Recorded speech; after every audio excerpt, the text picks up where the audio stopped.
शरीफ पढ़ी है। अल्लाहुम्मा सल्ली अला सय्यदना व मौलाना मुहम्मदिन व अला आले सय्यदना व मौलाना मुहम्मदिन बारिक व सल्लिम सल्लु अलैहि सलातम व सलामन अलैका या रसूलल्लाह या हबीबल्लाह सल्लल्लाहु तआला अलैहि वसल्लम। अब आप तवज्जो से मेरी बातों को सुनिएगा। अल्लाहु अकबर। हज़रात गिरामी, होता यह है करबला में आखिरी शहादत इमाम हुसैन की हो जाती है। अभी अभी आपने थोड़ी देर पहले सुन लिया है कि आखिरी शहादत इमाम हुसैन की हुई है। वो असर का वक्त करीब हो रहा था, जोहर का वक्त खत्म हो रहा था। ऐसी घड़ी में सरकार इमाम हुसैन की शहादत हो जाती है। शहादत हो गई।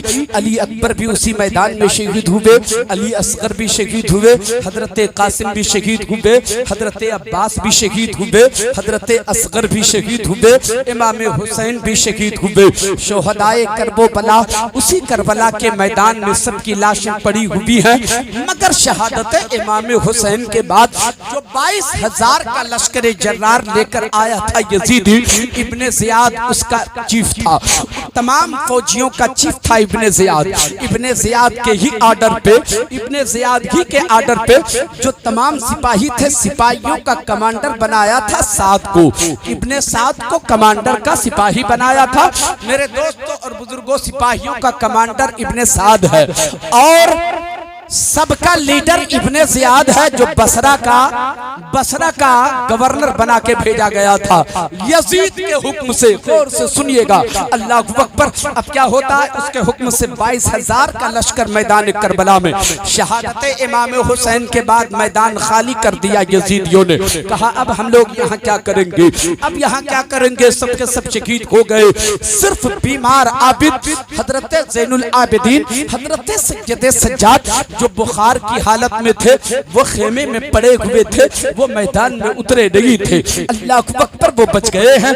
2-4 औरतें हैं जो वो बची हुई हैं, 2-4 बच्चे हैं जो वो बचे हुए हैं। अल्लाह अकबर।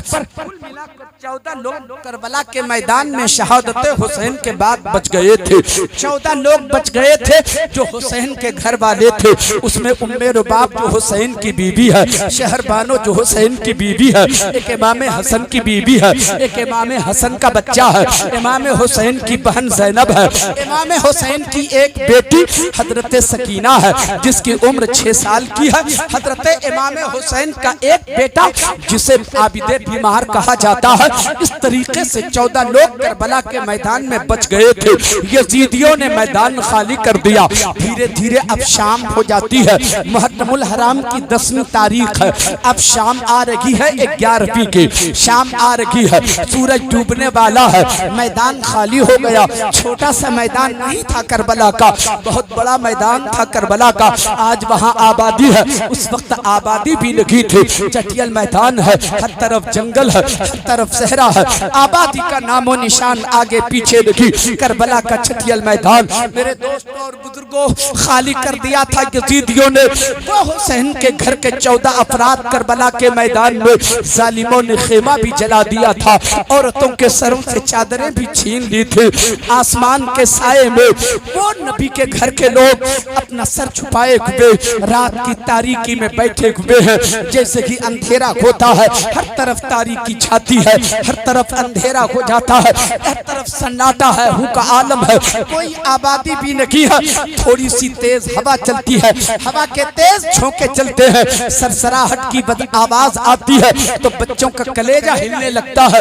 दिन भर चूंकि शहादत का मंजर बच्चों ने देखा था, अब वो दहशत तो उसके दिलो दिमाग पर छाया हुआ था। हजरत ज़ैनब ने, जो हुसैन की बहन है हजरत ज़ैनब, उन्होंने महसूस किया हमारे ये छोटे से काफले की हिफाजत के लिए आदमी की जरूरत है। वो कोई अली होना चाहिए, वो कोई हुसैन होना चाहिए, कोई अली अकबर होना चाहिए, कोई अब्बास या कासिम होना चाहिए। मगर अब तो हमारे काफले की हिफाजत के लिए ना अब्बास बचा है, ना कासिम बचा है, ना अली अकबर बचा है, ना हमारे पास हुसैन है। हमारे इन बच्चों की हिफाजत रात की तारीकी में कौन करेगा? कौन हमारे बच्चों की देखभाल अब करेगा? दरिंदों की खौफनाक आवाज है, हर तरफ सन्नाटा, आबादी का नामो निशान नहीं। हजरत ज़ैनब घबरा सी जाती है, मैं औरत जात मैं तन्हा क्या कर सकती हूँ, ज़ैनुल आबिदीन है तो वो बीमार है, आखिर मेरे काफिले की हिफाजत कौन करेगा। फौरन फैसला लेती है हजरत ज़ैनब, अपने आप से कहती है ज़ैनब घबराने की जरूरत नहीं है, अली नहीं तो क्या हुआ, अली की बेटी ज़ैनब तो है, हुसैन नहीं तो क्या हुआ, हुसैन की बहन तो है, अली अकबर नहीं तो क्या हुआ, अली अकबर की फूफी तो है। अब ज़ैनब पहरा लगाएगी, अब ज़ैनब काफिले वालों की हिफाजत करेगी। हाथ में एक टूटी हुई तलवार उठा लेती है हजरत ज़ैनब, टूटा हुआ खंजर है, पहरा देती है, कभी पहरा लगाती है, कभी पहरा छोड़कर काफिले के बीच आती है। छोटे छोटे जो बच्चे हैं उन बच्चों को हजरत ज़ैनब सुलाना चाहती है, कभी लोरियां सुनाती है, कभी थपकियां देती है ताकि इन बच्चों को नींद आ जाए। इन बच्चों को सुलाना इसलिए भी जरूरी है कि ये बच्चे जितने हैं, जिस तरीके से बड़े लोगों ने 3 दिनों से कुछ नहीं खाया पिया था, छोटे छोटे भी बच्चे भी 3 दिनों के भूखे प्यासे थे। इन बच्चों ने हुसैन को शहीद होते हुए करबला में देखा है, इन बच्चों ने अली अकबर की जवानी लुटते हुए करबला में देखा है, इन बच्चों ने कासिम का सर कटते हुए करबला में देखा है, इन बच्चों ने अब्बास का बाजू कटते हुए करबला में देखा है। बच्चे निढाल हो चुके हैं, इन बच्चों को सुलाना जरूरी है, इन्हें सुकून मिले तो करार मिलेगा, अगर इसे नींद नहीं आई तो तबीयत इन बच्चों की बिगड़ सकती है। बच्चे भूखे प्यासे हैं, नींद भी तो नहीं आती है, करार भी तो नहीं मिलता है, मगर ज़ैनब पैदर पे पहरा भी देती जा रही है, काफिले के चारों तरफ चक्कर भी लगा रही है और काफिले वालों के बीच आकर बच्चों को सुलाना भी चाहती है। अल्लाह को अकबर। हजरत ज़ैनब से सवाल करो, ए हुसैन की बहन ज़ैनब, एक बात बताओ, आपके हाथ में टूटी हुई तलवार है, आपके हाथ में टूटा हुआ खंजर है, इस टूटे हुए खंजर से क्या होने वाला है। आपने नहीं देखा हुसैन करबला के मैदान में थे तो हाथ में तलवार थी, अली अकबर के हाथ में तलवार थी, कासिम व अब्बास के हाथ में तलवार थी, आपके हाथ में तो तलवार सालिम है भी नहीं, टूटी हुई तलवार आपके हाथ में है, आपके हाथ में तो टूटा हुआ खंजर है। इस टूटे हुए खंजर से क्या होने वाला। हजरत ज़ैनब ललकार का जवाब देंगी, ओ नाना जान के कलमा पढ़ने वालों, मेरे टूटे हुए खंजर को ना देखो, मेरा खंजर टूटा हुआ जरूर है मगर मेरा हौसला टूटा हुआ नहीं है, मेरी हिम्मत टूटी हुई नहीं है। मेरी तलवार को ना देखो, मेरे हौसले पे नजर होनी चाहिए, मेरी हिम्मत पे नजर होनी चाहिए। ये कोई और नहीं है, शेरे खुदा की बेटी ज़ैनब कुबरा बोल रही है। मेरे दोस्तों और बुजुर्गों, पहरा लगाती जा रही है, रात धीरे धीरे गुजरती जा रही है, पहरा लगा रखी है, बच्चों की देखभाल भी कर रखी है, बच्चों को सुलाना भी चाहती है। रात कुछ बड़ी होती है, जब रात सन्नाटे की आ जाती है, हर तरफ सन्नाटा है, अचानक क्या देखती है, हजरत ज़ैनब कुबरा के पर्दे समात से कान से आवाज टकराती है, कोई रो रहा है, कोई सिसकियां ले रहा है, किसी का कलेजा फट रहा है, कोई आहें भर रहा है, कोई रो रहा है, हिचकियां ले लेके रो रहा है, सिसकियां भर भर के रो रहा है।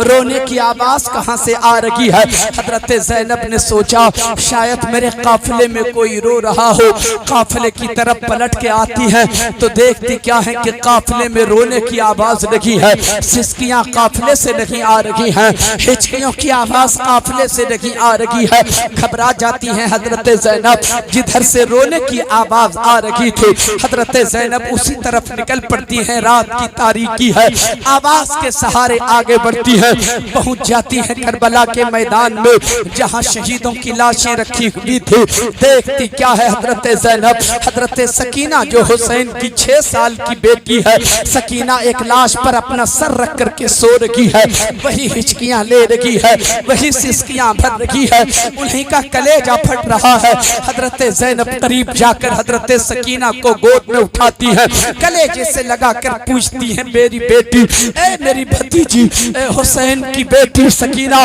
तुम किसकी लाश पर अपना सर रखा और रो रही थी। तो जवाब दिया सकीना ने, फूफी जान ये मेरे बाबा हुसैन की लाश है, ये मेरे अब्बू हुसैन की लाश है जिसके सीने पे मैं सर रख के रो रही थी। फूफी जान आपने ये सोचा, आपने ये सोचा, ए मेरी फूफी जान आप तो मुझे सुला रही थी, आप तो मुझे सुला रही थी, आपने शायद ये सोच लिया कि सकीना सो गई है, मगर मुझे करार ही नहीं मिला, मुझे तो सुकून ही नहीं मिला, मुझे तो नींद नहीं आई।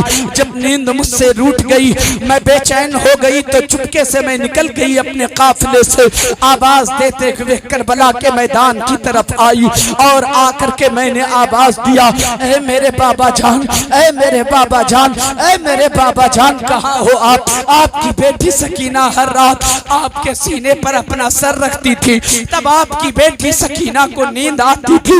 ऐ मेरे बाबा हुसैन कहाँ हो? आज तेरी बेटी सकीना की नींद रूठ गई है, उसका करार लुट गया है, उसे नींद नहीं आ रही है। मेरे बाबा आपका सीना जब सर रखने को नहीं मिला तो मेरे बाबा मुझे नींद नहीं आई। कहाँ हो मेरे अब्बू, कहाँ हो मेरे बाबा? अपने सीने पर अपनी बेटी को सुला लो ताकि तेरी बेटी को नींद आ जाए। ए मेरी फूफी जान, जब मैंने इतना कहा था तो इसी लाश से आवाज आई थी, ए मेरी सकीना इधर आ, तेरा बाबा यहाँ है। मैं समझ गई जो मुझे बुला रहा है वही मेरा बाबा हो सकता है, जो मुझे बुला रहा है वही मेरा अब्बू हो सकता है। इस तरीके से मैंने पहचान कर ली। हजरत ज़ैनब कुबरा ने तसल्ली दी, उन्हें बहलाया फुसलाया, फिर आप काफिले में ला करके उन्हें रखती हैं। अल्लाहू अकबर, मैं आपको सिर्फ महसूस करा रहा हूँ। मुसलमानों देखते चले जाओ हुसैन के घर वालों ने कितनी कुर्बानियां दी हैं। एक तो हुसैन ने पूरा खानदान कटा दिया इस्लाम की खातिर, इस्लाम बचाने के लिए, और जो लोग बच गए थे औरतों की सूरत में और बच्चे की सूरत में करबला के मैदान में, उन लोगों की कुर्बानी ये है कि हर जुल्म का मुकाबला कर रही है, हर मुसीबतों का सामना वो लोग कर रहे हैं। ऐ मुसलमान दोस्तों, मैं आपसे एक बात कहना चाहता हूँ, याद रखना इतनी कुर्बानियां क्यों हुसैन ने दी थी। दौलत की जरूरत तो थी नहीं हुसैन को, हुकूमत तो चाहिए ही नहीं हुसैन को, फिर हुसैन ने इतनी बड़ी कुर्बानी क्यों दे दी? हुसैन को पता था जब तक हम इन कुर्बानियों को करबला में पेश नहीं करेंगे सजदे बचेंगे नहीं, कुरान की हिफाजत नहीं होगी। करबला में इन तमाम जानों को पेश करने के बाद भी हमें सजदा बचाया जा सकता है। आज हमारे घरों में अगर सजदे हो रखे हैं, अगर नमाजें पढ़ी जा रही हैं, अगर कुरान की तिलावत हो रही है, तो हुसैन के घर वालों की कुर्बानियों का सिला है। अगर वो कुर्बानी न दिए होते आज हमारे घर सजदे नहीं होते, आज हमारे घर कुरान की तिलावत नहीं होती। सलाम है हुसैन तेरी अजमत को, सलाम है हुसैन तेरे हौसले और हिम्मत को। पूरा खानदान कटाकर इस्लाम हम जैसे गुनहगारों के घर पहुंचा दिया है, सजदे हम गुनहगारों के घर पहुंचा दिया है। सिर्फ महसूस करो कि हुसैन ने हम गुनहगारों के लिए कितनी कुर्बानियां दी हैं। अल्लाहू अकबर, काफिले के बीच आती हैं हजरत ज़ैनब। अब उन्होंने तसल्ली दी हजरत सकीना को, फिर वो पहरा लगाना शुरू करते। तवज्जो है आपकी कि नहीं? सुन रहे हैं आप लोग? कितने लोग सुन रहे? हाथ उठाकर जरा बताएं। कभी कभी आप कभी कभी इस बात का मुझे एहसास दिलाइए कि हम लोग सुन रहे हैं आपकी बातों को। हजरत ज़ैनब फिर पहरा देती चली जा रही हैं, पहरा दे रही हैं, फिर पहरा देते देते रुक जाती हैं, काफिले के बीच आती हैं, काफिले वालों की देखभाल करती हैं, कौन सोया कौन नहीं सोया, हिफाजत में लगी हुई हैं। रात गुजरती चली जा रही है, रात का आधा हिस्सा गुजर गया। यजीद में जो करबला से निकलकर कहीं और पड़ाव उन लोगों ने किया था, वहाँ शादियां ने बज रहे थे, मस्त हो रहे थे, ठंडे पानी पी के शराब नोशी का एहतमाम हो रहा था, खुशियों की महफिल सजाई जा रही थी, वहाँ डंके भी पीटे जा रहे थे, वहाँ नाच गाने का भी एहतमाम हो रहा था। न जाने कैसी कैसी अय्याशी हो रही थी। अचानक किसी को ख्याल आया तो पेसरे साथ से किसी ने कहा, ओ पेसरे साथ, एक काम करो, हुसैन का तो हमने सर काट लिया है, हुसैन को तो शहीद हमने कर दिया है, हुसैन के साथ कुछ औरतें करबला में आई हैं, कुछ बच्चे भी आए हैं, वो लोग उसी करबला में रात की तारीकी में पड़े हैं, वो लोग भी कई दिनों के भूखे प्यासे हैं, कहीं ऐसा न हो कि भूखे प्यासे दम तोड़ दे, इसलिए थोड़ा पानी उन लोगों तक पहुंचा दिया जाए, उन लोगों को थोड़ा सा पानी और दाना दे दिया जाए। मगर मेरे दोस्तों, कौन आएगा पानी पहुंचाने के लिए? एक एक करके सबसे कहा जाता है जाओ थोड़ा पानी आले पैगंबर के काफिले तक पहुंचा दो। हर शख्स ही जवाब देता है कौन सा मुंह लेकर के पानी पहुंचाने जाऊं। अभी पानी पे पहरा हम लोगों ने लगाया था, फुरात पे पहरे हमने लगाए थे, पानी हमने बंद किया था, खाना हमने बंद किया था। फिर प्यासे को इस दुनिया से रुखसत हो गए, फिर हम पानी लेके जाएं उनके बीच, कैसे जाएंगे? कोई नहीं आ रहा है। हर शख्स अपनी ही अदालत में अपने आप को मुजरिम पा रहा है, कोई आने को तैयार नहीं। किसी ने हजरत जनाबे हुर की बीवी को बुलाया, हुर की बीवी को बुला के कहा एक काम करो, तुम भी ये काम कर सकती हो, जाओ थोड़ा सा पानी सकीना तक पहुंचा दो। हुर की बीवी कहती है शर्म आती है, मुझे तो हया आती है, कौन सा चेहरा लेके जाऊं पानी पहुंचाने के लिए जिसके घर वाले प्यासे दुनिया से रुखसत हो गए। अली अकबर प्यासे गए, अली असगर प्यासे गए, अब्बास प्यासे गए, कासिम प्यासे गए, उस खेमे तक पानी पहुंचाने के लिए जाऊं, हया आती है, पानी मुझसे पहुंचाना ये काम मुझसे नहीं हो सकता। लेकिन थोड़ी ही देर के बाद फिर जनाबे हुर की बीवी ने फैसला किया अपने आप से। वो कहती है ए हुर की बीवी, अगर आज तूने वहां पानी नहीं पहुंचाया तो मैदान महशर में मुस्तफा के हाथों जामे कौसर भी नहीं मिलेगा। अगर चाहती हो कि आका के हाथों जामे कौसर मिले तो आज मुस्तफा के खानदान वालों तक पानी पहुंचा दो। एक प्याला पानी लेती है जनाबे हुर की बीवी, काफिले की तरफ रात की तारीकी में आती है। हजरत ज़ैनब ने किसी के आने की कदमों का आहट को महसूस किया, कदमों की आहट को महसूस किया तो खड़ी हो जाती है, वही टूटी हुई तलवार लेकर और जवाब देती है मेरे काफिले की तरफ आने वालों खबरदार खबरदार, मेरे काफिले की तरफ मत आना, अभी अभी बच्चों को मैंने सुलाया है। फौरन हुर की बीवी जवाब देती है बहन ज़ैनब, मैं कोई जालिम नहीं हूँ, मैं कोई दुश्मन तुम्हारा नहीं हूँ, मैं हुर की बीवी हूँ। थोड़ा सा पानी लेकर मैं सकीना के लिए आ रही हूँ। पानी का नाम सुनना था, कलेजा फट गया हजरत ज़ैनब का। मेरी बहन तेरी मोहब्बत का शुक्रिया, तुमने पानी हम तक पहुँचाया है, लेकिन अब तेरे पानी की हमें जरूरत लगी है, ले जा पानी, तेरे पानी की जरूरत हमें लगी है।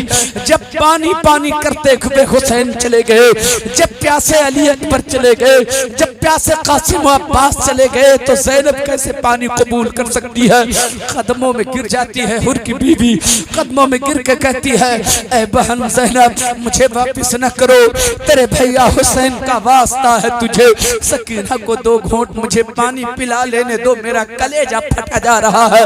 हुसैन का जैसे कि नाम लिया था हुर की बीवी ने, हजरत ज़ैनब खामोश हो जाती है और फिर इरशाद फरमाती है बहन तूने मेरे भाई का वसीला बना लिया है, इसलिए तुझे वापस नहीं किया जा सकता। पानी का प्याला कबूल किया हजरत ज़ैनब ने। आती है काफिले में, हजरत सकीना को उठाया जाता है, सकीना उठो, पानी आ गया है, पानी पी लो। पानी का नाम सुनना था, प्यासी सकीना उठकर खड़ी हो जाती है, कभी दाएं कभी बाएं, कभी आगे कभी पीछे मुड़ मुड़ के देख रही है। हजरत ज़ैनब फरमाती है मेरी भतीजी पानी तो मेरी तरफ है, प्याला पानी का मेरे हाथ में है, तुम किधर देख रही हो? वो कहती है फूफी जान, पानी लाने वाले चचा अब्बास को तलाश कर रही हूँ, मैंने भेजा था चचा अब्बास को पानी लाने के लिए, मैं चाहती हूँ पानी पीने से पहले अपने चचा का शुक्रिया अदा कर दूं, फिर मैं पानी पीऊं, मैं कैसे उसको फरामोश कर सकती हूँ? हजरत ज़ैनब फरमाती है बेटी सकीना, अब्बास ने पानी नहीं लाया है, अब्बास तो फुरात के किनारे आराम फरमा रहे हैं। ये हुर की बीवी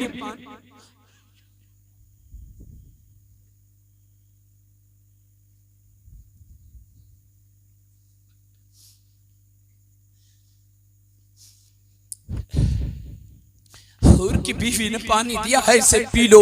हजरत सकीना ने हसरत भरी निगाह से हजरत ज़ैनब को देखा, पूछती है फूफी जान क्या आपने पानी पी लिया? जवाब देती है नहीं बेटी मैंने नहीं पिया, पहले तुम पी लो। हजरत सकीना कहती है फूफी जान नहीं नहीं पहले आप पिए, आप पहरा भी दे रही हैं, काफिले वालों की हिफाजत भी कर रही हैं, रातों में जाग भी रही हैं, आप ज्यादा परेशान हैं, पानी पी लीजिए। अल्लाहू अकबर। सखी की बेटी तो सखी ही होगी ना, अपनी प्यास का ख्याल नहीं कर रही है सकीना।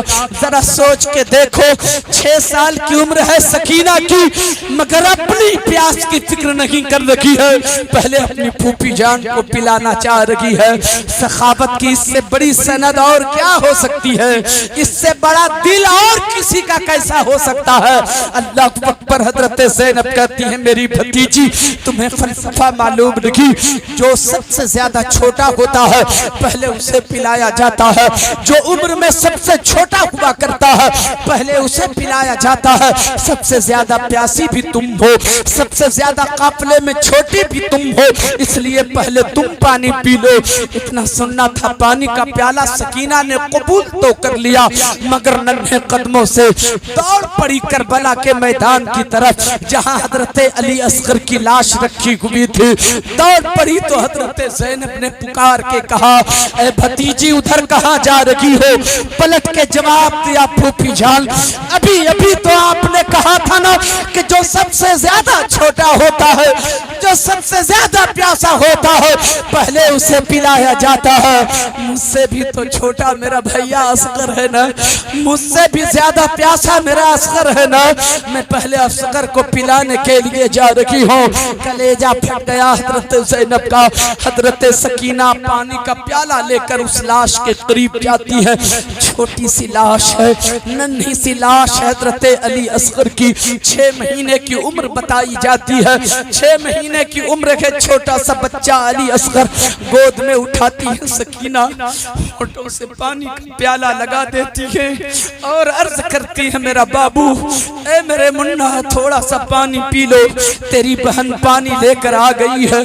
तू रो रहा था ना, तुझे प्यास बहुत लगी थी ना, लो पानी पी लो। असगर पानी कबूल नहीं कर रहा है। सकीना बार बार कहती है, मेरे बाबू, लगता है तुम मुझसे रूठ गए हो, तुम मुझसे नाराज हो गए हो।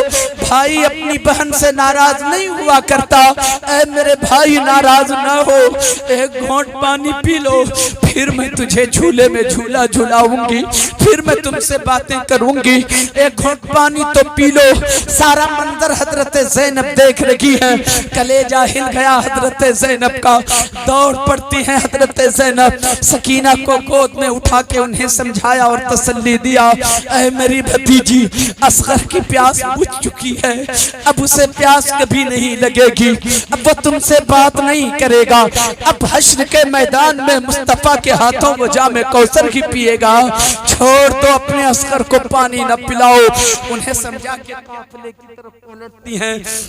सकीना को फिर काफिले के बीच में रखती हैं, पहरा देती चली जा रही है, काफिले वालों की हिफाजत करती चली जा रही है। रात का आखिरी हिस्से में जब कदम रखता है, रात का आखिरी हिस्सा जब आता है, हजरत ज़ैनब ने क्या देखा? एक घोड़े पर सवार नकाब पोश इंसान चला आ रहा है।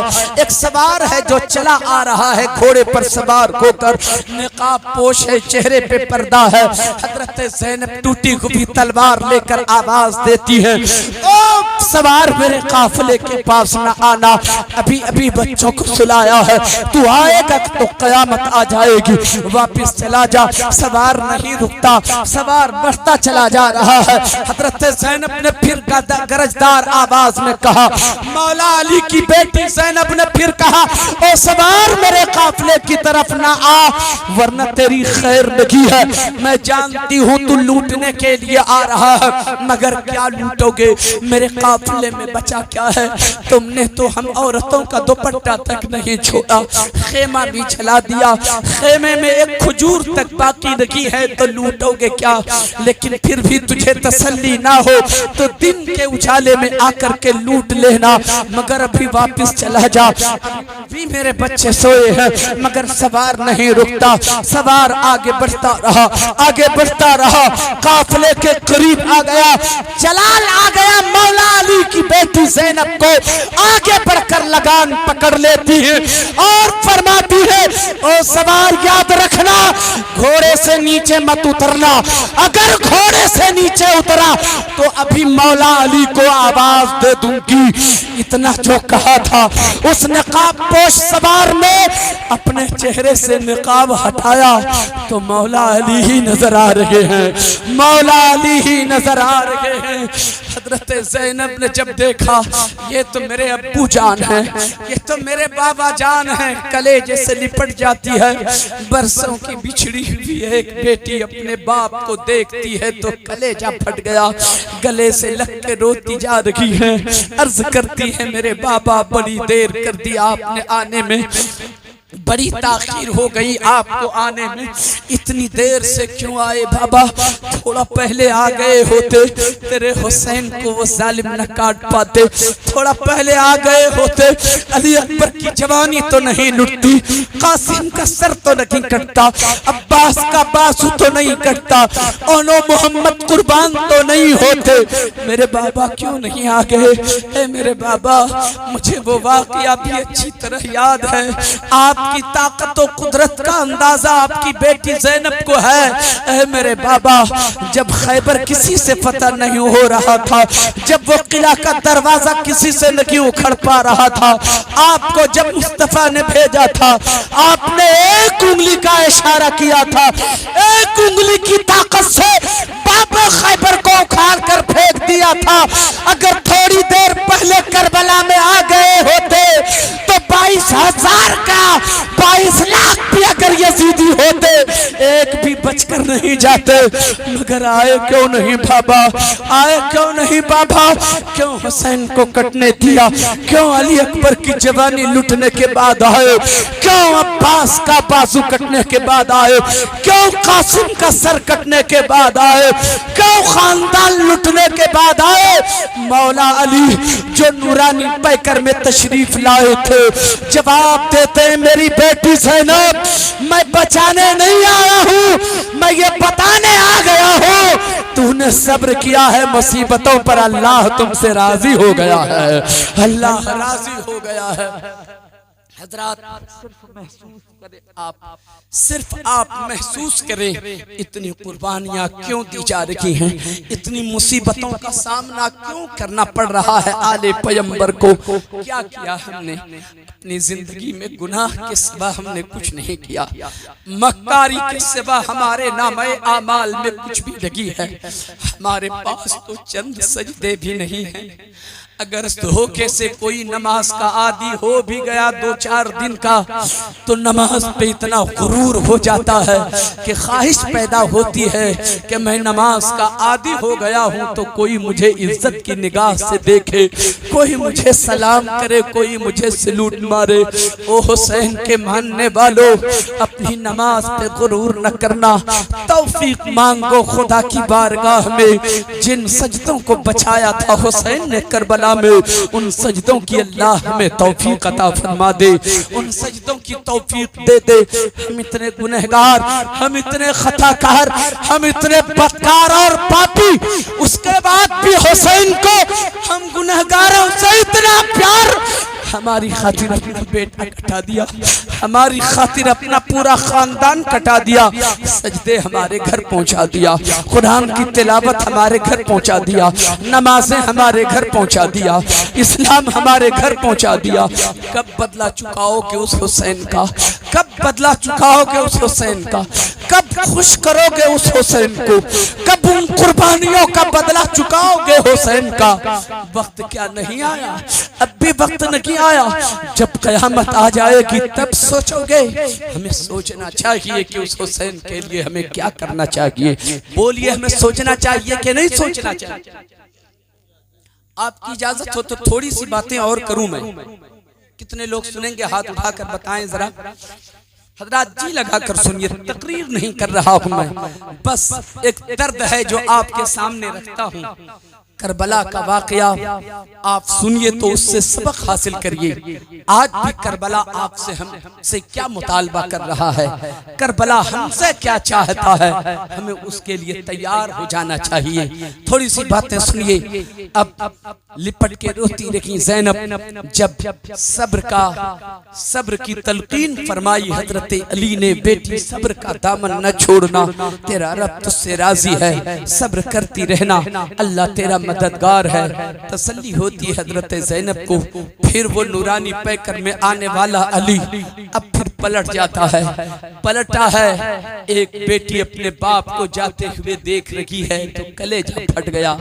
ऐ बेटी के बाप, थोड़ी देर के लिए अपने सीने पर हाथ रखकर सोचना, एक मर्द, एक बाप अपनी जिंदगी में सारी मुसीबतों को झेल लेता है, हर परेशानी का मुकाबला कर लेता है, हर दुख दर्द का सामना कर लेता है, मगर वो रोता नहीं है। हिम्मत की दाद दीजिए। मर्द रोता नहीं, एक बाप रोता नहीं, पसीने की कमाई दिन रात मुसीबत उठाकर मेहनतें करके अपने बच्चों की परवरिश करता है, मुसीबतों पे कभी नहीं रोता।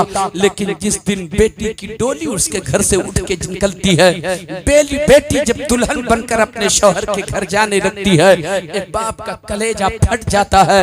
अब मेरी बेटी मुझसे रुखसत हो रही है। बेटी को भी पता है कि हफ्ते 10 दिन के बाद फिर आकर मैं अपने बाप से मिलूंगी, अपनी माँ से मिलूंगी, अपनी सहेलियों से मिलूंगी। बाप को भी पता है हफ्ते 10 दिन बाद, महीने बाद फिर मेरी बेटी आकर मुझसे मिलेगी। फिर भी तसल्ली नहीं होती, कलेजा फट जाता है और बाप रोने लगता है। जरा सोच के देखो, बरसों का बिछड़ा हुआ बाप मौला अली जब अपनी ज़ैनब से रुखसत हो रहे होंगे और एक बेटी अपने बाप से जुदा उस वक्त हो रही होगी, उन्हें पता है कि आज जो मुलाकात हो गई तो हो गई, अब मैदान महशर ही में बाप से मुलाकात होगी। क्या गुजर रहा होगा ज़ैनब के दिल पर, कैसा लग रहा होगा उस वक्त ज़ैनब कुबरा को। एक बाप से जब एक बेटी रुखसत हो रही होगी, मौला अली रुखसत होते हैं, हजरत ज़ैनब देखती रही, नजरों से जब ओझल हो गए, जब निगाहों से दूर हो गए, कलेजा पकड़ कर बैठ जाती हैं हजरत ज़ैनब। हाय मेरे अब्बू, हाय मेरे अब्बू, इस गम को कैसे मैं कैसे इस गम को छुपाऊं, कैसे मैं इस गम का मुकाबला करूं, इस दुख दर्द का मुकाबला कैसे करूं। यहाँ कोई सहारा नहीं, यहाँ कोई मददगार नहीं। धीरे धीरे रात खत्म हो जाती है। मुहर्रमुल हराम की 11वीं तारीख आती है।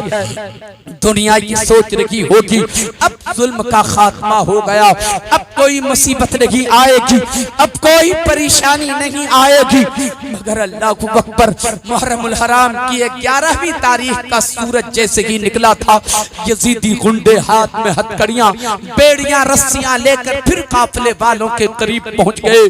काफिले के बीच में ज़ैनुल आबिदीन जो बीमार थे, बुखार से बदन जल रहा था, जमीन पर लेटे हुए बीमार आबिद, जालिमों ने आके कहा, वे बीमार आबिद खड़े हो जाओ, तेरे हाथों में हथकड़ी डालूंगा, तेरे पाँव में बेड़ी डालूंगा, गले में खारदार तोप डालूंगा। बखुशी हजरत ज़ैनुल आबिदीन खड़े हो जाते हैं, हाथों को बढ़ाया, सालिम ले मेरे हाथों में हथकड़ी डाल दे, पाँव में बेड़ी डाल दे। हथकड़ी डाला, पाँव में बेड़ी डाला, खारदार वजनी तोप ज़ैनुल आबिदीन के गले में लटका दिया, ऊंट की महार पकड़ा दिया हजरत ज़ैनुल आबिदीन के हाथ में और कहा, ए ज़ैनुल आबिदीन, हम लोगों का काफिला सबसे आगे रहेगा और उसके बाद तेरे बाप का सर नेज़े पर होगा और नेज़े पर तेरे बाप हुसैन का सर जा रहा होगा, उसके पीछे तू ऊंट की महार पकड़े हुए काफिले वालों की राहनुमाई करते हुए तू पैदल जाएगा और तेरे घर वाले ऊंट पर सवार होकर तेरे पीछे पीछे चलेंगे। ये कह के जालिम यजीदी फिर सकीना की तरफ बढ़े।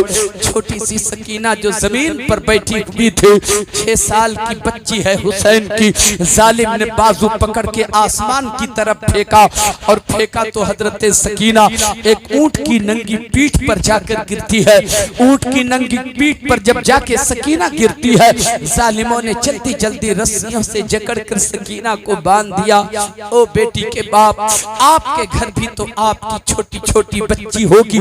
थोड़ी देर के लिए करबला से निकलकर अपने घर में पहुंचो और सोचो, अगर हुसैन की बेटी की जगह हमारी बेटी को कोई बांध रहा होता तो फिर आप पर क्या गुजरती। अगर हमारे समाज और माशरे को पता चल जाए कि किसी की छोटी सी बच्ची को लोगों ने जुल्म किया, लोगों ने जुल्म किया उस पर, छोटी सी बच्ची को रस्सियों से जकड़ के बांध दिया, दुर्रे मारे, कान की बाली नोच लिया, रुखसार पे तमाचे लगाए, जिससे निशान पड़ गए, समाज का पूरे आदमी, समाज के सारे लोग इकट्ठा होकर उस जालिम के मुकाबले के लिए तैयार हो जाएंगे। जालिम का हाथ काट डालो, इसने छोटी सी बच्ची पे जुल्म किया है। मगर क्या वक्त आ गया है, हुसैन की बेटी सकीना करबला के मैदान में है, रस्सियों से बांधा जा रहा है, दुर्रे मारा जा रहा है, तमाचे खा रही है सकीना, कान की बाली नोच ली है उन जालिमों ने, मारता जा रहा है जालिम छोटी सकीना को। मगर कोई करबला में कहने वाला नहीं है कि हुसैन को क्यों सता रहे हो, हुसैन की बेटी को क्यों सता रहे हो, हुसैन की बेटी को क्यों मार रहे हो।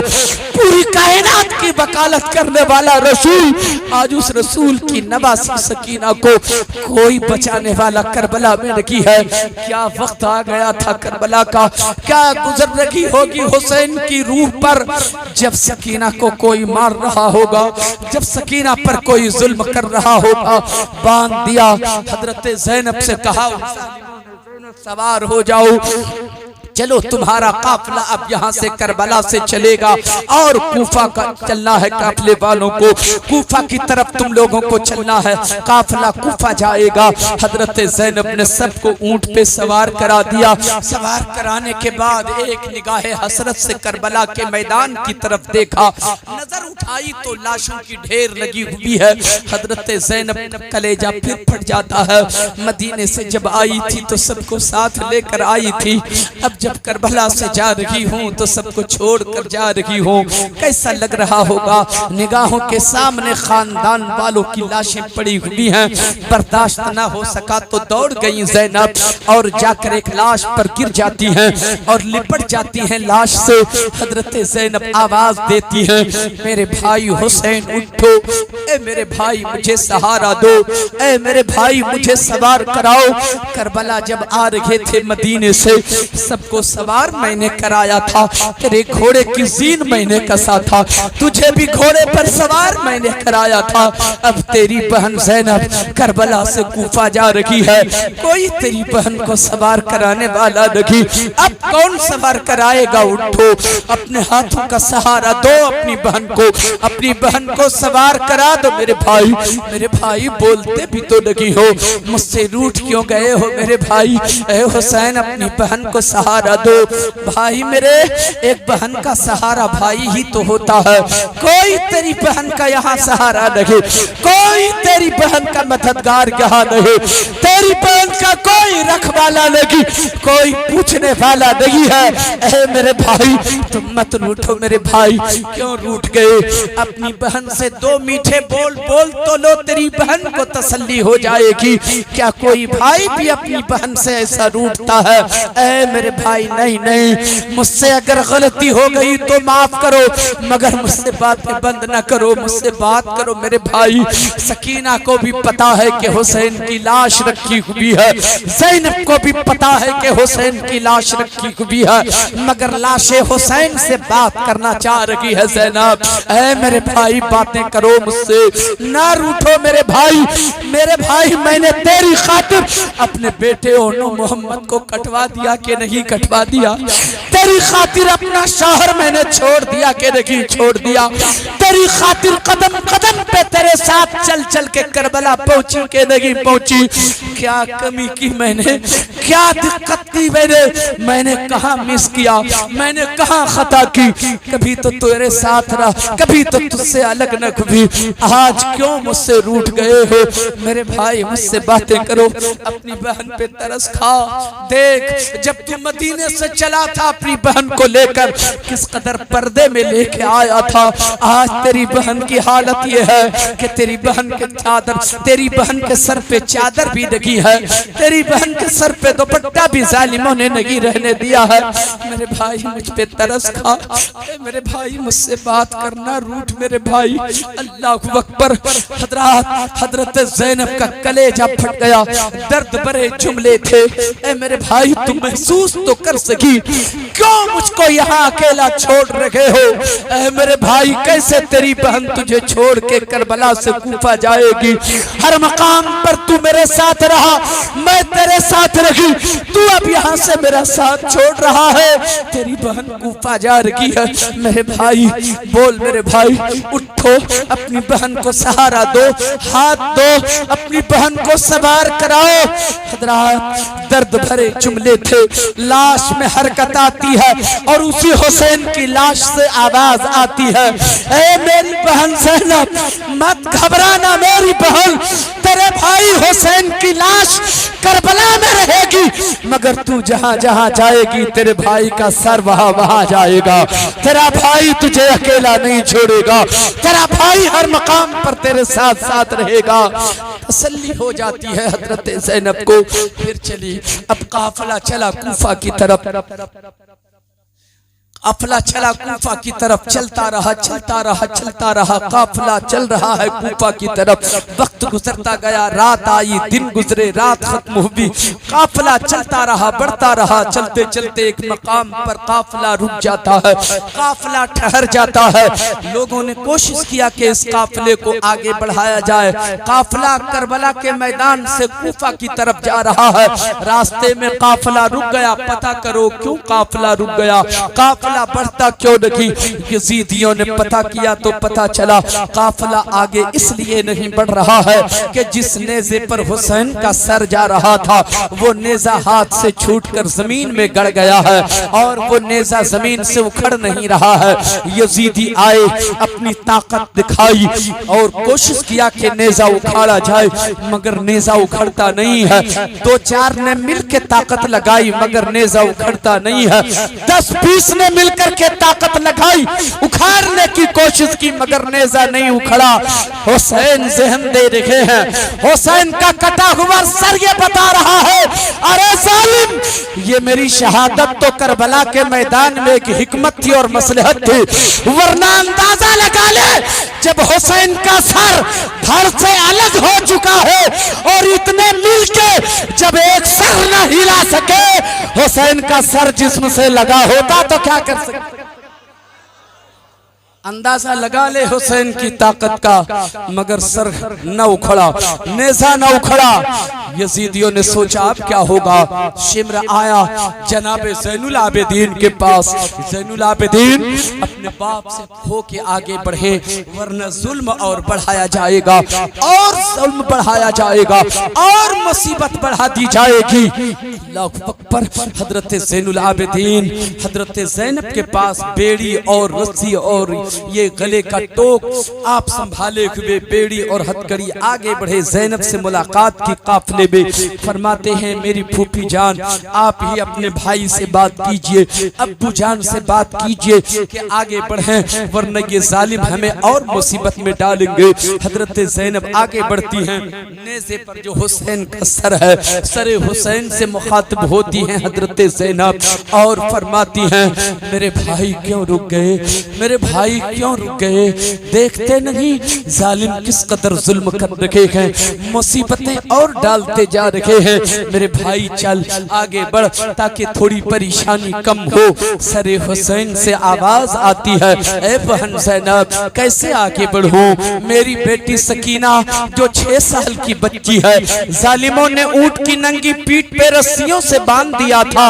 उन्हीं जालिमों ने दुर्रे मार मार कर मेरी बेटी को नीचे गिरा दिया है। मेरी सकीना रास्ते में अकेली पड़ी हुई है। जब तक मेरी सकीना नहीं आएगी हुसैन आगे नहीं बढ़ेगा। अल्लाहू अकबर। हजरत ज़ैनब वहां से निकलती हैं। जिस तरफ से काफिला आया था जिस रास्ते से, उसी रास्ते में हजरत ज़ैनब तलाश में निकल जाती हैं। सरे हुसैन से दे रहा है, सरे हुसैन बता रहा है, शहीद मरता नहीं शहीद जिंदा होता है, शहीद मरता नहीं शहीद जिंदा होता है। कुरान कहता है जो खुदा की राह में कत्ल किए जाएं उन्हें मुर्दा न कहो बल्कि वो जिंदा है। शहीद मरता नहीं शहीद जिंदा होता है। आपकी तवज्जो है? अगर आपकी इजाजत हो तो 2 शेर मैं यहीं पे सुना दूं। सुनाऊं क्या? सुने आप। शहीद मरता नहीं शहीद जिंदा होता है। जरा सा इनको दीजिएगा ऑपरेटर साहब, हल्का सा। हुसैन नेज़े पे कुरान सुनाए जाते हैं, हुसैन नेज़े पे कुरान सुनाए जाते हैं। शहीद मरता नहीं ये बताए जाते हैं, शहीद मरता नहीं ये बताए जाते हैं। शेर सुने आप। यजीद कल की कहानी का सिर्फ उन्वान है, हुसैन आज भी आलम पे छाए जाते हैं, हुसैन आज भी आलम पे छाए जाते हैं, हुसैन आज भी आलम पे छाए जाते हैं। और ये शेर देखें, तेरा तसर्रुफ कामिल नहीं तो क्या है हुसैन, तेरा तसर्रुफ कामिल नहीं तो क्या है हुसैन। तुम्हारे नाम के डंके बजाए जाते हैं, तुम्हारे नाम के डंके बजाए जाते हैं। शहीद मरता नहीं ये बताए जाते हैं, शहीद मरता नहीं। और ये शेर देखें, तुम्हारी प्यास से प्यासों की प्यास बुझती है, तुम्हारी प्यास से प्यासों की प्यास बुझती है। तुम्हारी याद में शरबत पिलाए जाते हैं, तुम्हारी याद में शरबत पिलाए जाते हैं। और आखिरी शेर सुनिए, तुम्हारी भूख से भूखों की भूख मिटती है, तुम्हारे नाम पे लंगर लुटाए जाते हैं, तुम्हारे नाम पे लंगर लुटाए जाते हैं। हजरत जी लगा, मैं अर्ज कर रहा था, हजरत ज़ैनब वहां से निकलती हैं।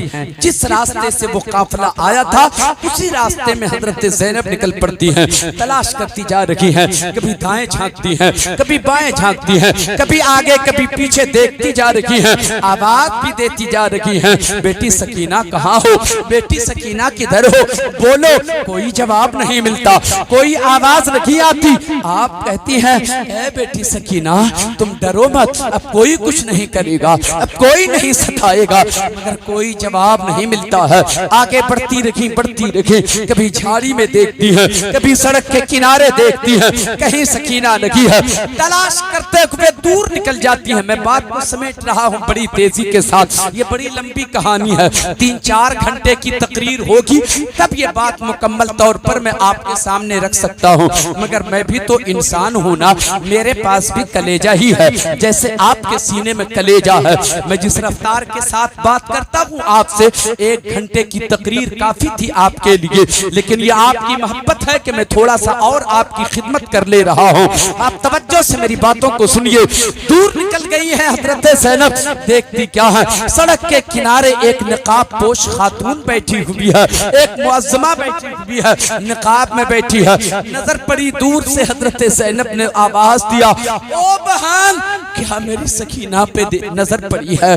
क्या मेरी सकीना को आपने देखा है? कोई जवाब नहीं दिया। इंसान की ये फितरत होती है, अगर किसी पे नजर पड़ गई हो और आप उससे बात कर रहे हो और कोई जवाब न दे रहा हो, तो बात करते करते आप उसके करीब चले जाते हैं।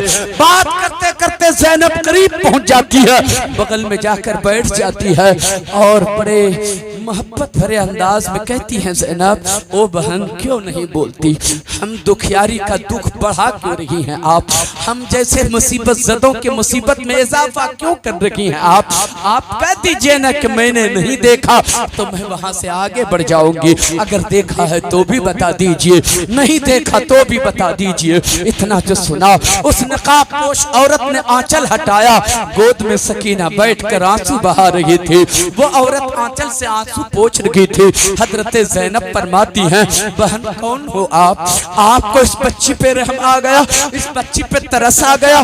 किसी को तो रहम न आया, किसी को तो तरस न आया, सबने इसे दुर्रे लगाए, सबने इसे मारा, सबने इसे सताया।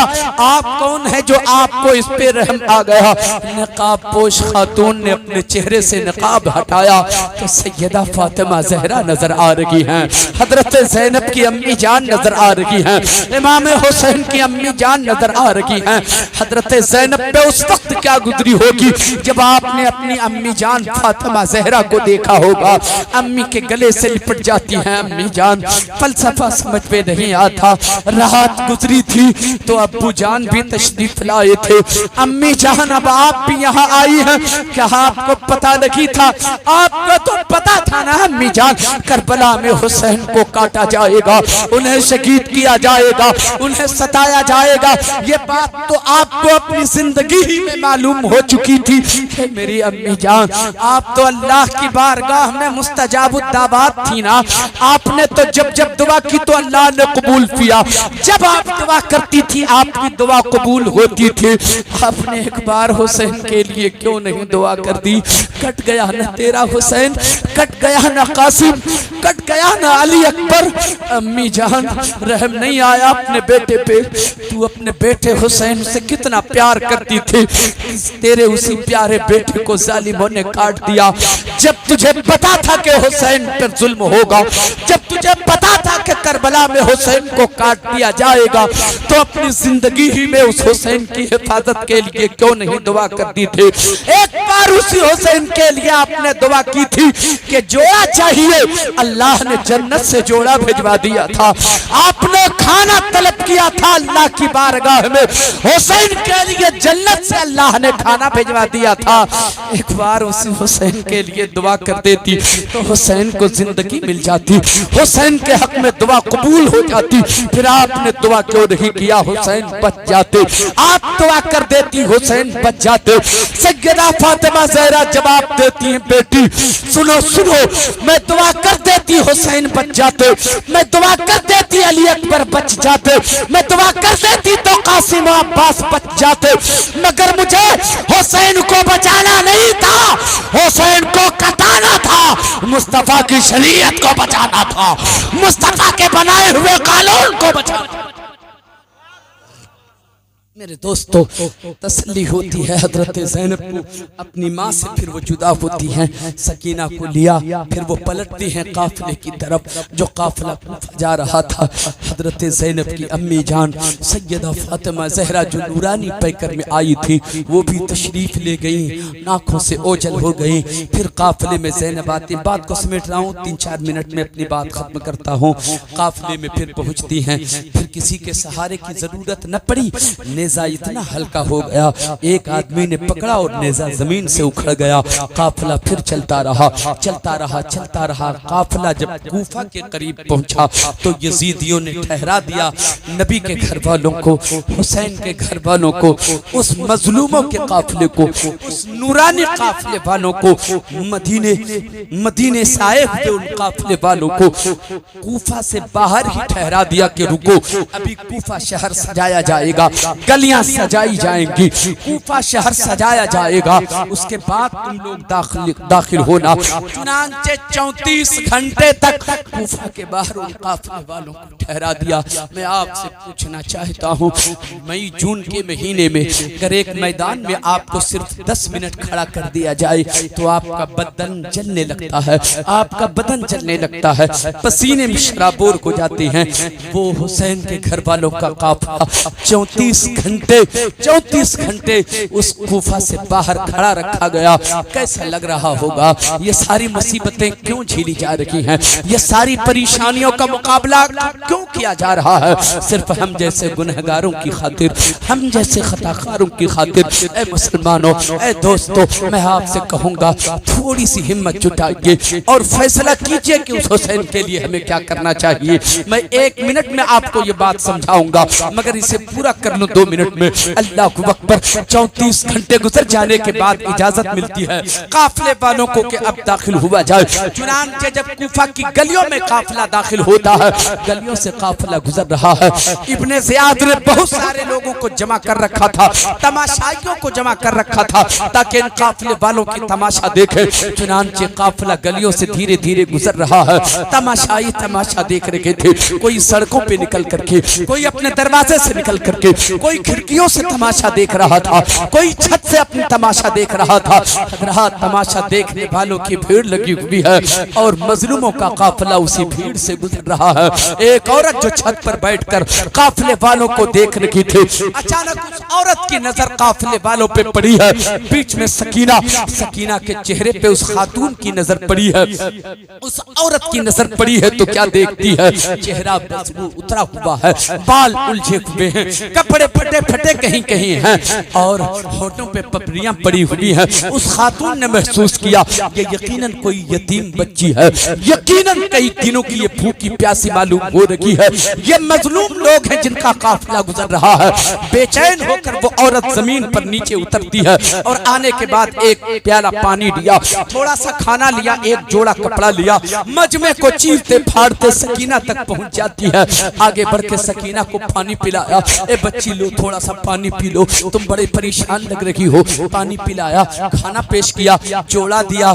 जागने के बाद, इतना करने के बाद वो वापस जाने लगी। हजरत ज़ैनब ने कहा, ओ मेरी बहन कहाँ जा रही हो? तुमने इस बच्ची पे रहम किया, इस बच्ची पे तरस आया, इस बच्ची पे करम किया, इस बच्चे की मदद की, इस बच्चे को सहारा दिया। तुमने महसूस किया कि ये मजलूम है इसलिए सहारा दे दिया। अभी तक तो किसी का इसे सहारा न मिला, अभी तक तो किसी को तरस न आया। हर एक ने इसे मारा, हर एक ने सताया, हर एक ने इस पे जुल्म किया। तुझे तरस आया तो आया क्यों? ये बता कि तुझे रहम इस पे आया क्यों? ये बता कि तुझे इसका ख्याल आया क्यों? क्या औरों को इसके होठों की पपड़ी नजर नहीं आई? क्या औरों को इसके उलझे हुए बाल नजर न आए? क्या औरों को इसके फटे हुए कुर्ते नजर न आए? आखिर तुझे कैसे ये सब नजर आ गया? कैसे तरस आ गया? तू बता कि तू है कौन? यकीनन तेरा रिश्ता जरूर इससे कुछ न कुछ होगा। तू बता कि तू कौन है? मैं तुझे उसकी उजरत देना चाहती हूँ, इसका सिला देना चाहती हूँ, इसका बदला मैं तुझे देना चाहती हूँ। तू बता के कौन है? मैं इसका बदला चुकाऊंगी, मैं इसका सिला तुझे दूंगी। तू बता के तू कौन है? अपना नाम बता, अपना तारुफ करा। वो खातून कहती है, हमारा क्या तारुफ हो सकता है? हमारी क्या पहचान हो सकती है? मैं अपना इंट्रोडक्शन क्या करा सकती हूँ? हमारी कोई पहचान नहीं है, लेकिन आप जानना चाहती हैं कि मैं कौन हूँ तो मैं बताती हूँ। आप मुझे इनाम देंगी इनाम मत दीजिए, मुझे किसी चीज की जरूरत नहीं है, लेकिन मैंने इस पे रहम किया, मुझे तरस आया, मैंने पानी पिलाया। मैं बता के जा रही हूँ कि मैं कौन हूँ। आप जानना चाहती हैं? हाँ मैं जानना चाहती हूँ कि तू कौन है जो इस बच्ची पे रहम आया। बस इसी को सुनिए और तकरीर खत्म करता हूँ। वो औरत जवाब देती है, मैं मदीने की रहने वाली, मैं मदीने की रहने वाली, एक अमीर बाप की बेटी, एक रईस बाप की बेटी, एक बहुत बड़े प्रॉपर्टी का मालिक बाप की बेटी। मैं फर्श मखमल पे चला करती, नाज़ो नेम में पला करती, मैं फर्श मखमल पे चला करती, जिंदगी अमीरे में गुजरती रही। मगर मेरा बाप था बड़ा दीनदार, मेरा बाप था मोहम्मद रसूलुल्लाह का सच्चा गुलाम था, नाम मोहम्मद रसूलुल्लाह का उसने लिया था। हजरत ज़ैनब का कलेजा फट गया। ये तो मेरे नाना जान की बात कर रही है, ये तो मेरे नाना जान की बात कर रही है। हजरत उस औरत को पता नहीं है कि मैं कहाँ बात कर रही हूँ और किससे बात कर रही हूँ। वो कहती है, मेरा बाप मोहम्मद रसूलुल्लाह का सच्चा गुलाम था, मैं बाप की इकलौती बेटी थी। मेरे बाप ने एक रोज मुझसे कह दिया, ऐ मेरी बेटी एक बात बता, तुझे दुनिया पसंद है या आखिरत पसंद है? तो मैंने भी जल्दी से जवाब दे दिया था कि मुझे आखिरत पसंद है। जैसे कि मैंने कहा कि आखिरत पसंद है, तो मेरे बाप ने कहा, अगर तुझे आखिरत पसंद है तो अपने बाप के इस महल को छोड़ देना पड़ेगा, छोड़ देना पड़ेगा। फर्श मखमल पे चला करती हो, अब कांटों भरा जंगल तुझे चलना पड़ेगा। क्या तुझे मंजूर है? मैंने भी कबूल कर लिया, मुझे मंजूर है। मेरे बाप ने अपने महल से निकाला और सैयदा फातिमा ज़हरा की नौकरानी बना के रख दिया। सैयदा फातिमा ज़हरा के घर मुझे पहुंचाया, मुझे उनकी खादिमा बना दिया। मैंने बखुशी कबूल किया। मैं नौकरानी बनकर फातिमा ज़हरा के घर रहा करती थी। सैयदा फातिमा की बात जब उसने करना शुरू किया है, ज़ैनब कुबरा ज़ारो कतार रोने लगी हैं। ये तो मेरे घर की बात कर रही है। उस औरत को पता नहीं है कि मैं बात किससे कर रही हूँ, मगर वो सैयदा फातिमा ज़हरा की बात कर रही थी। वो कहती है, फातिमा ज़हरा के घर जब मैं पहुंची, नौकरानी बन के रहने लगी, उनके बच्चों के काम करती, उनके बच्चों को खिलाती थी, मैं उनके घर में झाड़ू लगाती थी, उनके कपड़े भी धुआ करती थी, कभी कभी उसकी चक्की भी चलाया करती थी, उसके घर में मैं खेला भी करती थी। बड़ा मजा आता था।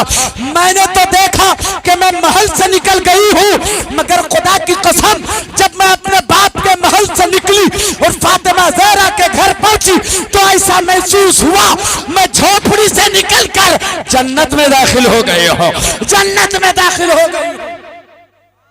उस घर में रहा करती थी, बड़ा मजा आता था, बड़ा अच्छा लगता था, बड़ा नूरानी घर वाले लोग थे उस घर में, क्या बताऊं, बड़ा मजा आता था। सैयदा ज़ैनब कुबरा रोती चली जा रही हैं। उसे क्या पता कि मैं कहाँ बात कर रही हूँ, उसे क्या पता था कि मैं किससे बात कर रही हूँ, मगर सुन सुन के सैयदा ज़ैनब रो रही हैं कि मेरी अम्मी के घर की बात हो रही है। वो औरत कहती है, क्या बताऊं, बड़ा मजा आता था उस घर में। थी तो नौकरानी बनकर, मगर ऐसा लगता था कि कायनात की कनीज नहीं बल्कि मैं जन्नत की कनीज बन के हूँ। अल्लाहू अकबर। वो क्या कहती है? वो कहती है कि क्या बताऊं, उस घर में दो छोटे छोटे बच्चे थे, एक का नाम हसन था, एक का नाम हुसैन था। अभी तो नाम ही लिया था उस औरत ने, अभी तो नाम ही लिया था, ज़ैनब का कलेजा फट गया। मेरे उस भाई की ये बात कर रही है जिसकी लाश मेरे सामने है। वो कहती जा रही है, बड़ा मजा आता था, बड़ा नूर वाला बच्चा था। क्या बताऊं, दोनों बच्चों के साथ में खेला करती थी। जब मोहब्बत गालिब आ जाती थी, जब प्यार लबालब हो जाता था, जब मोहब्बत में डूब जाया करती थी, मोहब्बत में डूब कर दोनों बच्चे को उठाती थी, अपनी गोद में लेती थी ना, तो ऐसा लगता था कि जन्नत सिमट कर मेरी गोद में आ गई है, जन्नत सिमट कर मेरी गोद में आ गई है। सैयदा ज़ैनब रोती चली जा रही हैं। फिर वो औरत कहती है, क्या बताऊं, एक बात और है। हाँ हाँ बताओ बहन, क्या बात है? उसे क्या पता कि हुसैन की बहन से बात कर रही हूँ मैं। वो कहती है, भाई बहन क्या बताओ, उस घर में एक छोटी सी बच्ची भी थी, बड़ा मजा आता था। उस बच्ची का नाम ज़ैनब था। फिर कलेजा फटता है ज़ैनब का, ये तो अब मेरी बात कर ले।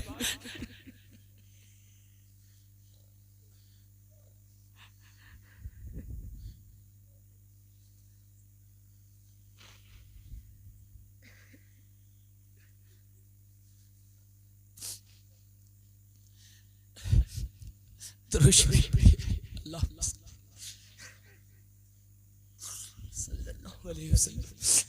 वो कहती है उस घर में छोटी सी एक बच्ची थी, उसका नाम जैनब था। जैनब के साथ में घरौंदे बनाती थी, जैनब के साथ में खेला करती थी। उस घर में कभी मिट्टी और गर्द से दीवार देती थी, जैनब आती थी उस दीवार को वो तोड़ देती थी। मैं नाराज नहीं होती थी उस जैनब से। जैनब सुनती चली जा रही है, आंखें अश्कबार हैं, ये बात मेरी करने लगी है। इस खातून को पता नहीं कि मैं जैनब ही से बात कर रही हूँ। अल्लाहु अकबर। वो कहती है बड़ा मजा आता था, मैं बनाती थी घरौंदे, धूल की दीवार में देती थी, मैं दीवार तैयार करती थी गर्दों गुबार के, वो तोड़ती थी तो नाराज नहीं होती थी, बल्कि मुझे खुशी होती थी कि मेरी ज़ैनब इसे तोड़ रही है। अल्लाहु अकबर। बड़ा मजा आता था। फिर मैं बड़ी हो गई, मैं बड़ी हो गई, शादी के लायक हो गई, तो मेरे बाप ने फिर मेरी शादी का इंतजाम किया। मेरी शादी हो गई, शादी मेरी हुई। मेरा शौहर कूफा का रहने वाला, अल्लाहु अकबर, मेरा शौहर कूफा का रहने वाला। मेरा शौहर जब मुझे शादी के बाद लेकर आने लगा ना मदीने से, तो मेरे बाप ने मुझसे कहा, ऐ मेरी बेटी, अब तो तू जा रही है ना कूफा, अपने शौहर के साथ जा रही है, पता नहीं पलट के कूफा से फिर कब आएगी। जा अपनी मखदूमा से दुआएं ले ले, खातून जन्नत से दुआएं करवा ले, आखिरी दीदार सैयदा फातिमा ज़हरा की कर ले, उनसे जाकर दुआएं ले ले।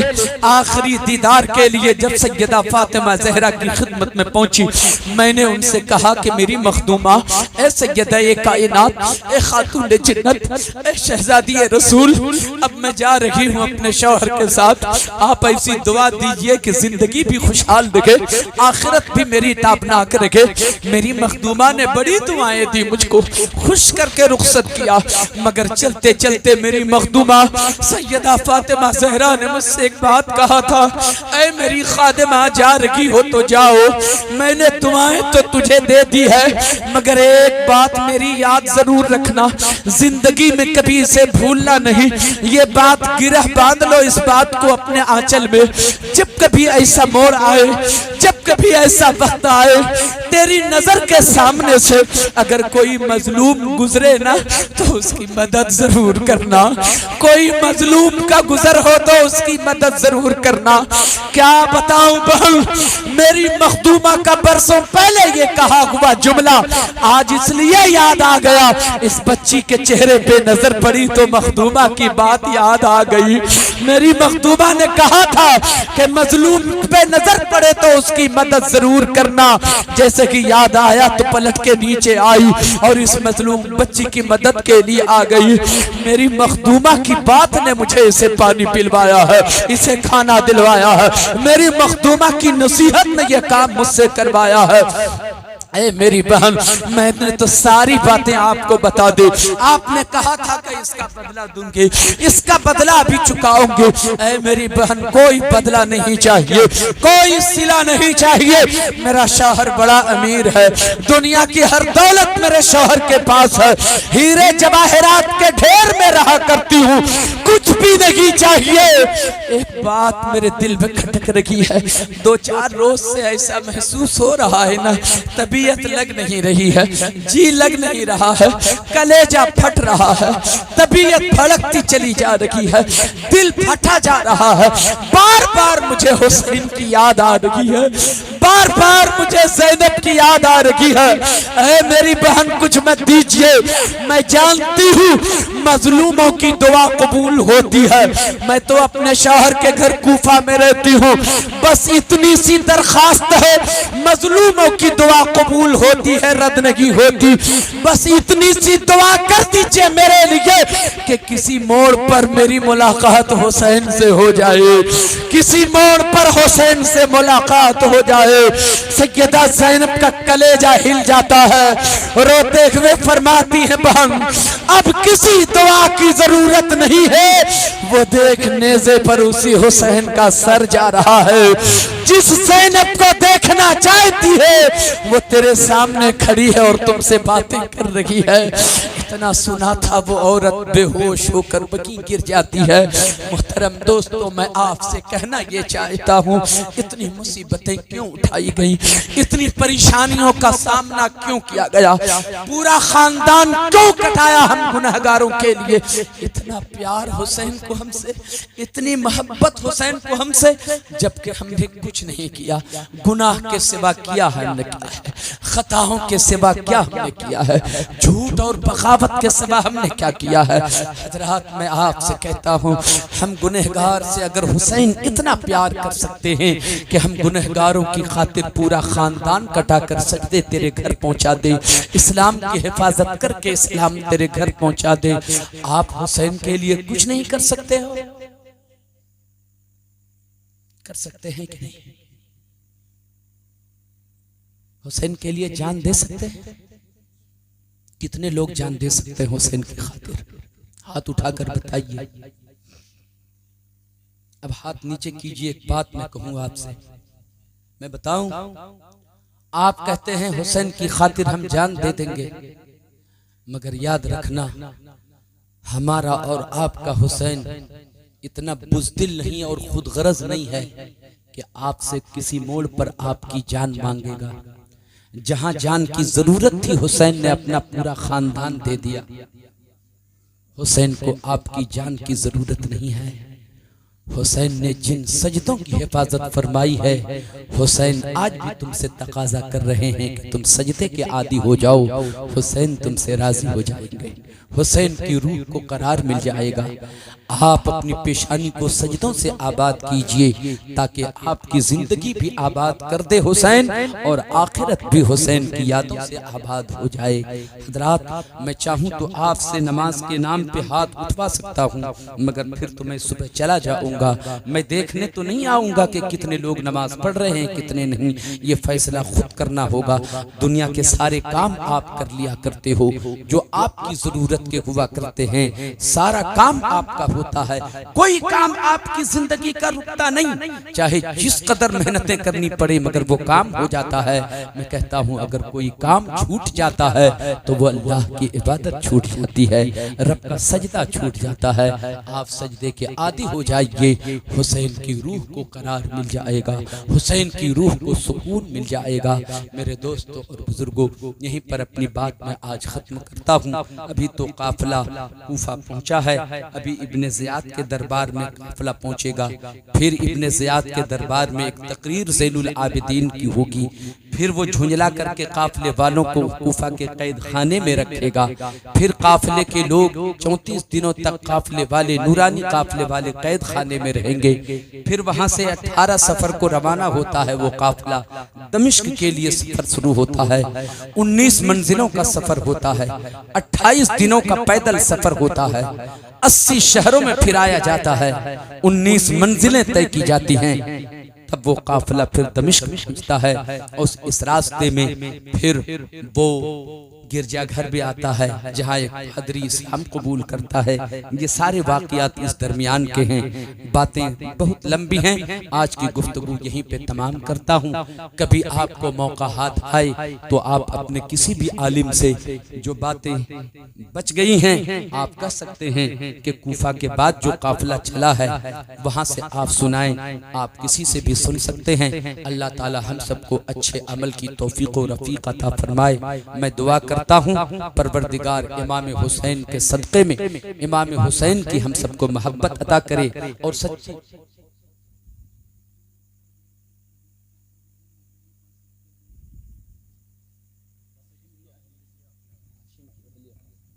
जनाब हाशिम साहब हैं, कोई आपके मोहल्ले के, आपके समाज के, उनकी अहलिया की तबीयत खराब, मस्जिद में उन्होंने अल्लाह से इस उम्मीद पर कि अल्लाह के घर में ये 500 रुपये का ताउन करते हैं, अल्लाह उसी के सदक़े में उन्हें शिफाए कामिला अता फरमाएगा। आज हम सब ये दुआ करें सरकार इमाम हुसैन के सदक़े में जनाब हाशिम साहब की अहलिया को शिफाए कामिला सेहत आजला अता फरमाए। इस बेल्डी में अल्लाह अगर कोई बीमार हो तो अल्लाह हुसैन के सदक़े में उन्हें शिफा अता फरमाए, कमज़ोर को अल्लाह हुसैन के सदक़े में सेहत अता फरमाए, बे औलाद को नेक और सालिह औलाद अता फरमाए, ज़रूरतमंदों की अल्लाह ताला हुसैन के सदक़े में ज़रूरत पूरी फरमाए। मैं नौजवानों से एक बात कह के रुखसत हो जा रहा हूँ।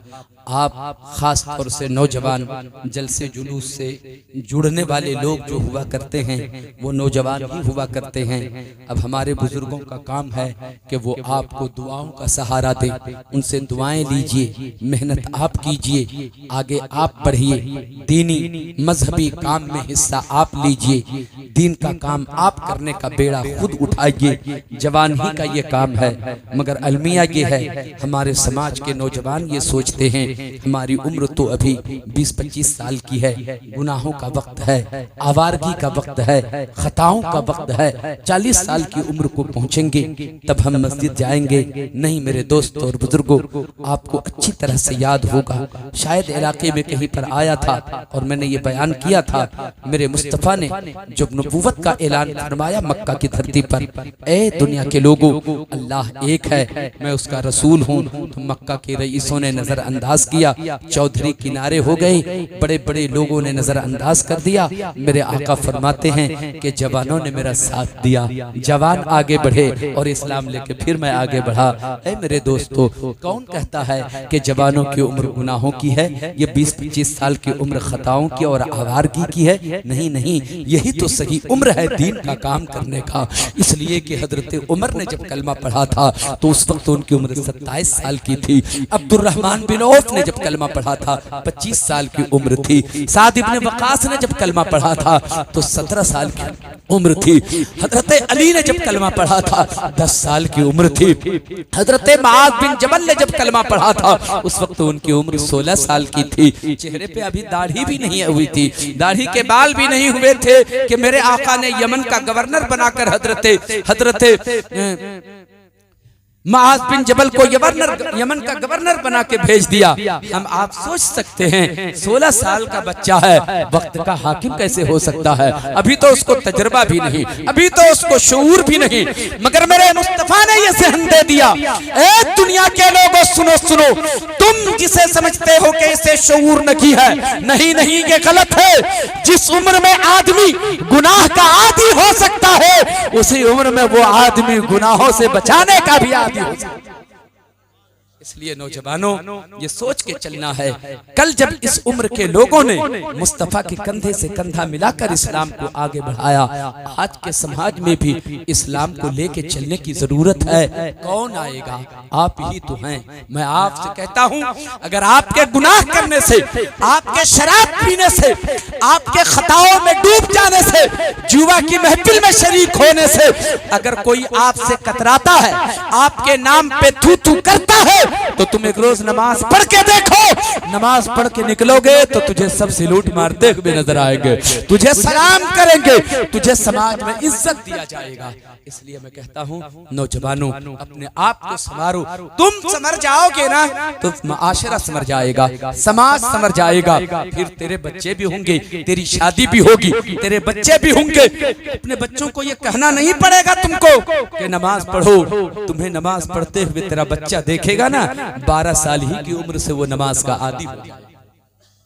जिस घर में नमाज पढ़ी जाती है उसके घर के बच्चों को देखिए, अब्बू मुसल्ला बिछाए हैं तो बगल में बच्चा भी मुसल्ला ढूंढ के लाता है और मुसल्ला बिछा के बैठ जाता है। होता है कि नहीं? तो आइडियल अपने बच्चों के लिए आप खुद बनिए, आप खुद अपने बच्चों के लिए नमूना बनिए और समाज को गुनाहों से बचाइए। अल्लाह ताला हम सब पर फजल फरमाए, हम सबों पे अल्लाह ताला अपनी रहमतों की बरसात फरमाए।